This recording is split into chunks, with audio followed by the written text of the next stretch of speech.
Hey, it's JB and welcome back to the channel and another episode of Tones from the Boogie Barn, in which we explore the sounds behind the music we so fiercely adore. And today in the Boogie Barn, we're getting into single coil guitar pickups.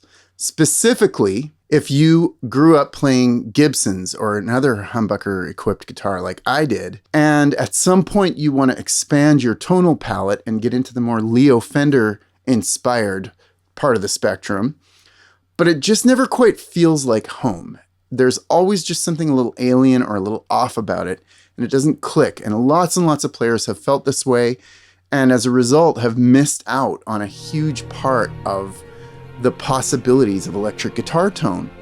And today what we're going to do is we're just going to get into the reasons why that is and address them all, in the hope that as a humbucker player, you will find part of your musical voice in that realm of single coil sounds, thus making the world a brighter and better place. Because is that not the goal? Of course it is. So let's go for it.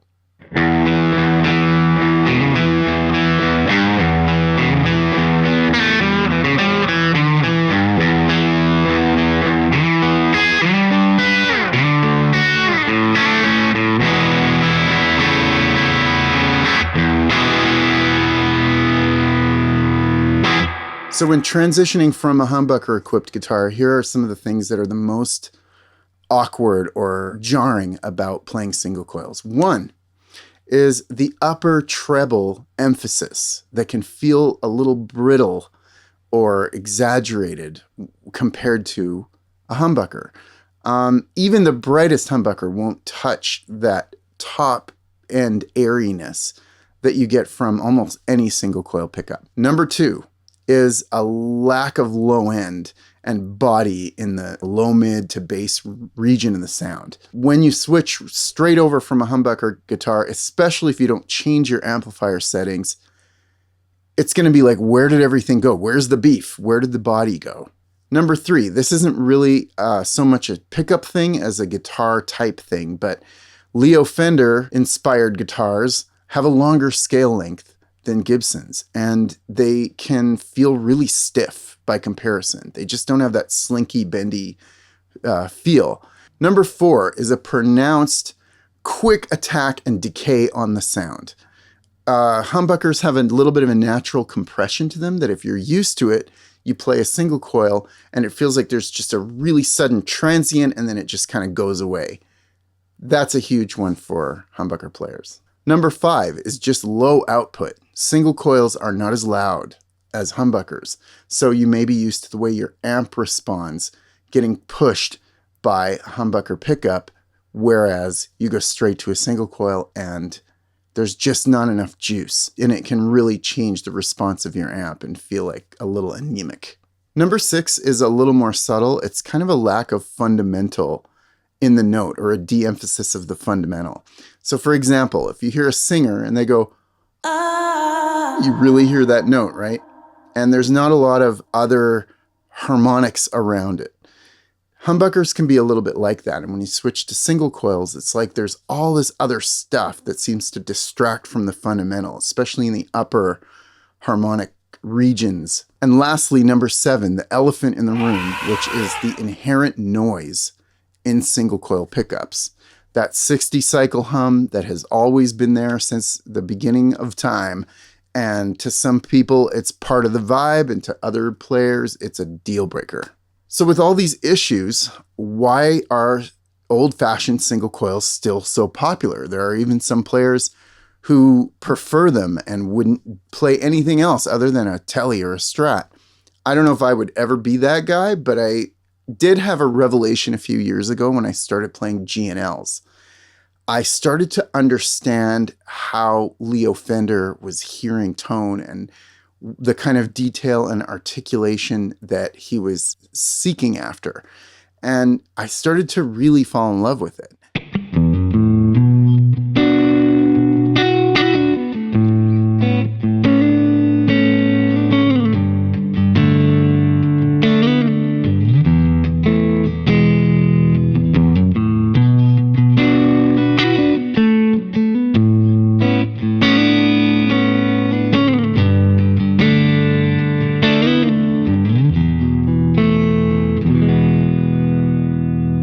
So here are the solutions that I've found based on the wisdom of other players as well as my own experiences that address these sort of concerns coming from the realm of humbuckers. Okay, so first the treble emphasis.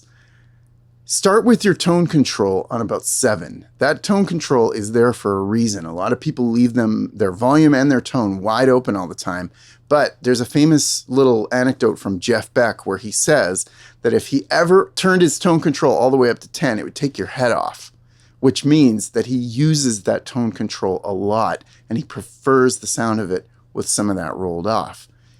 That's part of it. You're going to find that that exaggerated upper frequency content will chill out a little bit and you might get a little roundness to the note.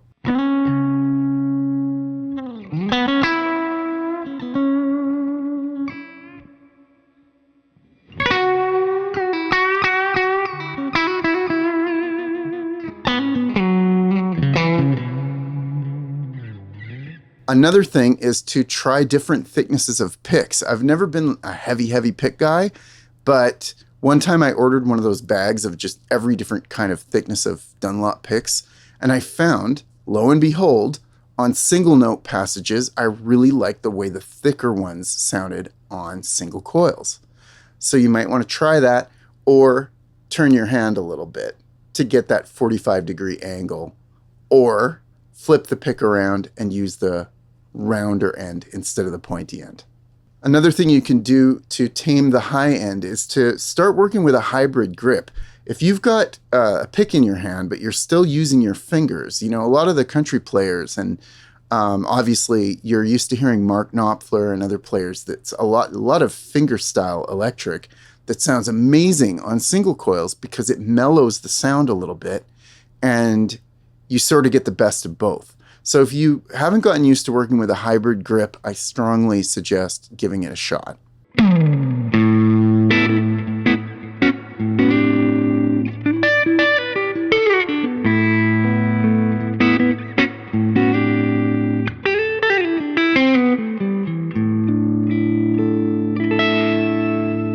Okay, so for the low end, this is a little trickier. The first is the obvious. Just change your amp settings. You can't expect the same settings to work on a humbucker equipped guitar versus a single coil guitar. It's a different animal. Everything about it hits the amp different. You're going to have to change those settings, or get a pedal that has those settings and just turn that pedal on when you switch over, because you're going to just want more low end. You might want to shave some of the highs. Amp and pedal settings are a big part of this. Another big one, especially for Stratocaster type guitars, is try tuning down to E flat. You will be very surprised at how the sound opens up when one of those guitars is tuned down to E flat. It's not just the pitch, it's also just kind of where it sits. And this has the double effect of also addressing the stiffness from the scale length, because when you tune down, it gets a lot slinkier and you may even want to go up a string gauge, or you may not, but I've gotten into doing that. Rhett Shull made a really good video about this. Maybe I'll throw the link in the description for you guys. Okay, for the sharp attack, the best thing you can do to get the feel back that you're used to from humbuckers is to try a compressor pedal. Compressors are amazing on single coil pickups. And I'm not talking about a strong compressor like an MXR Dynacomp. You know, you can use that for chicken picking or heavy funk playing or whatever, but I'm just talking about just to bring some of that sustain and softness back that you get from humbuckers. Put on a compressor and set it really, really subtle, or better yet, use a compressor that has a mix knob or a blend knob on it so that you can just bring the compressed signal up under your normal sound and it's just there kind of supporting it. You'll be surprised how much of that humbucker feel you can get just by adding the right amount of compression.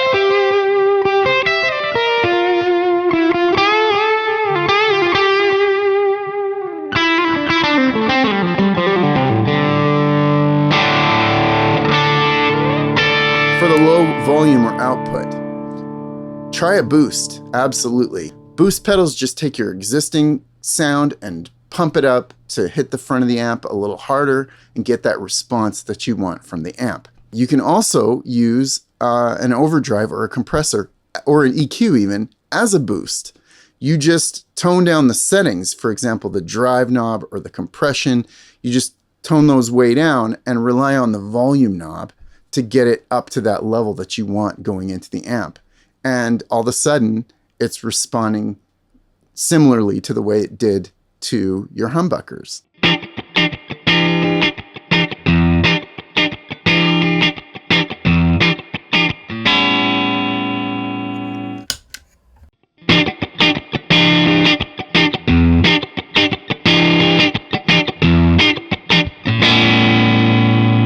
And finally, the noise. I am not a fan of 60 cycle hum. So I would try silent single coils. I've played some that I like. They do not all sound like garbage. Some of them sound really great. I would also try just a noise gate. There's all kinds of great noise gate pedals nowadays, like the Decimator and the Zool, but most of the time I just use the one in my Helix and go. Single coils are never going to be humbuckers. There is something about the way a humbucker-equipped guitar will sit in a mix and just occupy that sort of vocal spot, especially when there's cymbals and bass and everything else going, and it kind of has this way of sitting there. Tom Bukovac once said in one of his videos that whenever he sees a band and he can't hear the guitar player, he says they're always playing single coils. Why is that? Because humbuckers kind of have this thing, you know, you hear all these descriptors like woody or chunky or chalky, that's my favorite, where it just sits in the mix right where you want to hear it. But if you use any of these solutions I just described, you can find that spot with single coils. So it's doable, and I think it's worth the effort, because it'll level the playing field a little bit and bring all these guitars to a realm where they can coexist a little better. So hopefully this helps get you into the glassy, silvery realm of single coil love. It certainly did for me. Let me know what you think, or if you have any other tips, leave them in the comments, and I'll see you guys in the next video. Onwards.